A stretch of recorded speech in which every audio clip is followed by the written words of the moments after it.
Hi friends, நம்ம விஜய் மல்லி ஸ்டோரியோட upcoming serial எப்படி இருக்க போகுது அப்படின்னு தான் பார்க்க போகிறோம் இந்த வீடியோவில். மெயினாக வந்து பார்த்தீங்கன்னா, மல்லிக்கு வில்லியாக இருக்கிறவங்களெல்லாம் சல்லியாக நொறுக்கி தள்ளதாக போகிறாங்க இந்த அன்னபூர்ணி அம்மா அப்படிங்கிற மாதிரி தான் எபிசோட்ஸ் வந்து காமிச்சிட்ருக்காங்க. இப்போது என்ன தான் மல்லி வந்துட்டு ரொம்ப வீக்காகி போயிட்டாலும் வந்துட்டு பார்த்தீங்கன்னா, அவங்க பூஸ்டப் பண்ணுற மாதிரி இப்போ அன்னபூர்ணி அம்மா வந்திருக்காங்க.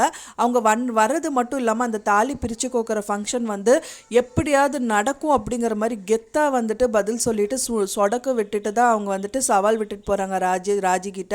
அவங்க பேரையே மாற்றி வச்சுப்பேன், இந்த ஃபங்க்ஷன் நடக்காது அப்படிங்கிற மாதிரி சொல்கிறாங்க.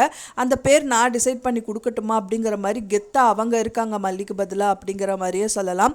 ஸோ இப்போ வந்து பார்த்தீங்க அப்படின்னா நிறைய ட்விஸ்ட்டு தான் வச்சுருக்காங்க. இந்த ஃபங்க்ஷன் நடக்கக்கூடாது அப்படின்னு சொல்லிட்டு ராஜேஸ்வரி. ஸோ அதெல்லாம் வந்துட்டு தவிடுபடி ஆக்கணும் அப்படின்னு சொல்லிட்டு அன்னபூர்ணி அம்மா வந்து இன்னொரு பக்கம் இருக்காங்க. ஸோ வந்து முதல் வந்துட்டு தாலியை வந்துட்டு இருக்கக்கூடாதுன்னு சொல்லிட்டு கட் பண்ணி எடுத்தாங்க ரஞ்சிதா. அது மட்டும் இல்லாமல் வந்து பார்த்தீங்கன்னா இவங்க வந்து இன்னும் நிறைய பிளான் வச்சுருக்காங்க அப்படின்னு தான் தெரிய வருது. இப்போ கம்மிங் ப்ரோமோவில் வந்து பார்த்திங்கன்னா அவங்க வந்துட்டு அந்த தாலி பிரித்து கோக்கிற ஃபங்க்ஷன் வந்து பண்ணிகிட்டு இருக்காங்க. அந்த டைம் வந்து பார்த்திங்கன்னா மல்லி ரொம்பவே இரும்புறாங்க. ஸோ வந்துட்டு அந்த பூஜை நடக்கிற இடத்துல ஏதோ ஒரு கெமிக்கல்ஸ் ஏதாவது போட்டு இருமல் வர மாதிரி ஏதாவது பண்ணியிருக்கலாம் அப்படிங்கிறது தான் எதிர்பார்க்கப்படுது. அது மட்டும் இல்லாமல் வந்து விஜய் கிட்ட என்னங்க எங்கள் பெரியம்மா கிட்ட வந்துட்டு நீங்கள் ஃபங்க்ஷன் வந்து நான் பண்ணி கொடுக்குறேன் அப்படின்னு தானே சொன்னீங்க. ஆமாம், நான் பண்ணி கொடுக்க ஃபங்க்ஷன் வந்து நடத்துகிறேன் அப்படின்னாங்க. சரி நடத்துங்க அப்படின்னு சொன்னேன், நான் இருக்கிறேன் அப்படின்னு சொல்லவே இல்லையே அப்படிங்கிற மாதிரி சொல்கிறாங்க.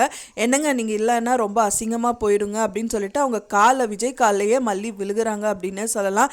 என்னதான் அவங்க வந்து காலில் விழுந்தாலும் விஜய் வந்துட்டு பார்த்தீங்க அப்படின்னா அவர் வந்து டைரெக்டாக வந்து ஆஃபீஸ் கிளம்புற மாதிரி கிளம்புறாரு. ஸோ என்ன நடக்கும் அப்படிங்கிறது தான் வந்து வெயிட் பண்ணி பார்க்கணும் ஃப்ரெண்ட்ஸ். ஏன்னா நிறைய ட்விஸ்ட்டு கொடுத்துருக்காங்க. அப்புறம் வந்து அவங்களோட தாலியை வந்து கட் பண்ணுறது மட்டும் இல்லாமல் அந்த தாலியை எடுத்துட்டும் போயிடுறாங்க. அவங்க வந்து தாலி சரடு கொண்டு வந்து கொடுக்குறாங்க அன்னபூர்ணி அம்மா. ஸோ அது பத்திரமா வச்சுருக்காங்க மல்லி. ஸோ அதுவும் வந்து ரஞ்சிதா விட்டு ராஜி வந்து எடுக்க சொல்லிடுறாங்க. அந்த தாலி எடுக்கிறது மட்டும் இல்லாமல் கழுத்தில் இருக்கிற தாலியும் கட் பண்ணிடுறாங்க. ஃபைனலாக வந்து பார்த்திங்கன்னா இப்போ வந்து தாலி கோக்கிற ஃபங்க்ஷன் நடந்துட்டுருக்கு. அந்த டயத்தில் அவங்க இரும்புறாங்க. ஸோ இந்த மாதிரி நிறைய ட்விஸ்ட்டு தான் கொண்டு வர போகிறாங்க. என்ன நடக்குது அப்படின்னு சொல்லிட்டு வெயிட் பண்ணி பார்க்கணும் ஃப்ரெண்ட்ஸ். நீங்கள் என்ன நினைக்கிறீங்க அப்படின்னு சொல்லிட்டு எனக்கு மறக்காமல் கமெண்ட்டில் ஷேர் பண்ணுங்கள். நான் சொன்ன இந்த தகவல் உங்களுக்கு பிடிச்சிருந்தா மறக்காமல் லைக் பண்ணுங்கள், ஷேர் பண்ணுங்கள், கமெண்ட் பண்ணுங்கள், சப்ஸ்கிரைப் பண்ணுங்கள். மேலும் இன்னொரு மல்லி சீரியல் அப்டேட்டோட நெக்ஸ்ட் மீட் பண்ணுறேன். தேங்க்ஸ் ஃபார் வாட்சிங் மை வீடியோ ஃப்ரெண்ட்ஸ். நெக்ஸ்ட் வீடியோவில் பார்க்கலாம்.